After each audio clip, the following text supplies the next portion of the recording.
High রে অনুপ্রেরণার মাঝে অনুপ্রেরণার এমন অবস্থা, অনুপ্রেরণার অবস্থার লেগে পেজে আর ফেসবুক আইডিতে কোনো ঢোকা দিতেছে না। ঠিক আছে, অনুপ্রেরণার বিষয়ে আজকে কথা বলবো। অনুপ্রেরণায় কিসের এত অনুপ্রেরণা এই দেশে?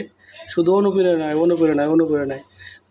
জন্য আর পেজেও ভিডিও দেখা যায় না, আইডিতেও দেখা যায় না। ঠিক আছে, নাসির ভাই কথা বলবো আজকে থটস অফ বিল্লাল ভাইকে নিয়ে। ঠিক আছে, থটস অফ বিল্লাল ভাই মানুষের আইডল, মানুষের অনুপ্রেরণা। ঠিক আছে, কথা বলবো এই বিষয় নিয়ে। নাসির ভাই কথা বলবে, যদি ভালো লাগে কথা শুনবেন, যদি ভালো লাগে কমেন্ট করবেন, লাইক করবেন, শেয়ার করে ছড়াই দেবেন, যারা নতুনরা দেখে ভিডিও করতে পারে, ভিডিও করার আগ্রহ তৈরি হয়। ঠিক আছে, থটস অফ বিল্লাল ভাই আপনাদের সবার অনুপ্রেরণা।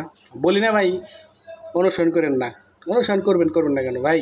থটস অফ বিল্লাল একদিন আজকে এই জায়গায় আসে নাই। ঠিক আছে, এখন তো আপনার অনুপ্রেরণা সেরি সেরা বিটি বেটা, তারপরে কচি বুলান বাত্তি বুলান মাঝে জুয়ানার বুড়া নাই, শুধু থটস অফ বিল্লালের অনুপ্রেরণায় সবাই কাজ করে।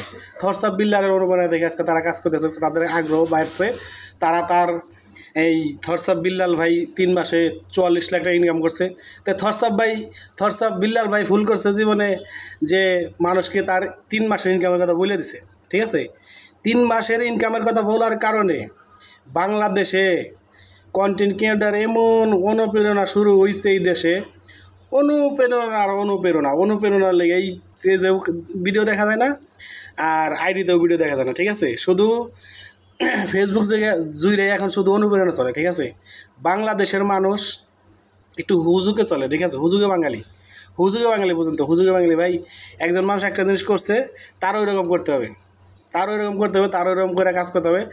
হ্যাঁ সে পারছে, আমি কেন এই বিষয়ে পারবো না, আমি কেন তার মতো করবো না, আমি আমার মুগ্ধা করতেছি, আমি কি তার কন্টেন্ট নকল করতেছি নাকি?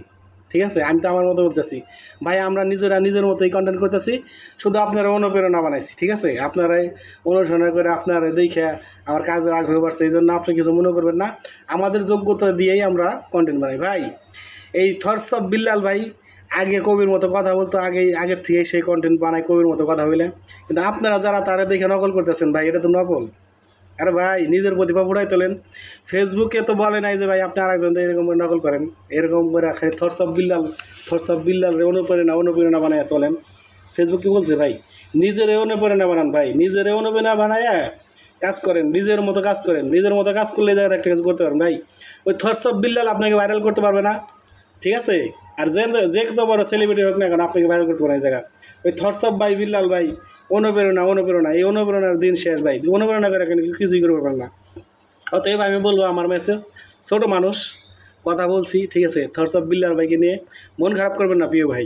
আপনার নামে হ্যাঁ যেভাবে কন্টেন্ট তৈরি করছে মানুষ, করুক ভালো। ঠিক আছে, 2-1 দিনই ভালো লাগে, শুধু ভিডিও যেটা শুধু আপনি প্রথম ভুল হচ্ছে আপনার ইনকামের কথা ফাঁস করছেন। ঠিক আছে, ইনকামের কথা ফাঁস করে মানুষকে একবারে যে একদম পাগল বানিয়ে দিয়েছেন আপনি, যে ফেসবুকে কাজ করলে আর ভিডিও ছাড়লে শুধু ইনকাম ভাই। থটস অফ বিল্লাল ভাই, এটা আপনি ভুল। ঠিক আছে, আপনি ইনকাম করেন ভালো কথা, ইনকাম করেন না কেন ভাই? আপনার সব মানুষ বেশি ইনকাম করে, কিন্তু তারা কিন্তু এবার ফুটায়েন না ভাই। ঠিক আছে, যা করছেন। আর অনুপ্রেরণা নিয়ে বাংলাদেশ চলতেছে, বাংলাদেশ হলে হুজুগে চলে। ঠিক আছে, বাতের মার যেমন ভাই, ভাত হইতে গেলে বলক আসে না, উতরে পড়ে বাতের মার। তো বাংলাদেশের মানুষ এত অনুপ্রেরণা উতরে পড়তেছে আর কি। বিল্লাল ভাইয়ের উপরে অনুপ্রেরণা উতরে পড়তেছে মানুষের, এত তাকে ভালোবাসে। ঠিক আছে, এত তাকে পছন্দ করে ভাই, প্রকৃত তার খোঁজ খবর নিয়ে দেন, পিছু সামনে গাইল পারে। ঠিক আছে, এগুলো বাংলাদেশের মানুষ আপনাকে বলতেছে ভিডিওতে কিন্তু যে তার সামনে কথা বলেন আপনাকে গাইল করতেছে। ঠিক আছে, বাংলাদেশের মানুষ বড় স্বার্থপর, অনুপ্রেরণার দেশ, অনুপ্রেরণার ভিডিও চলবে না ভাই। নিজের মতো চেষ্টা করেন, নিজের মতো কন্টেন্ট বানান, ইনশাআল্লাহ কিছু করতে পারবেন।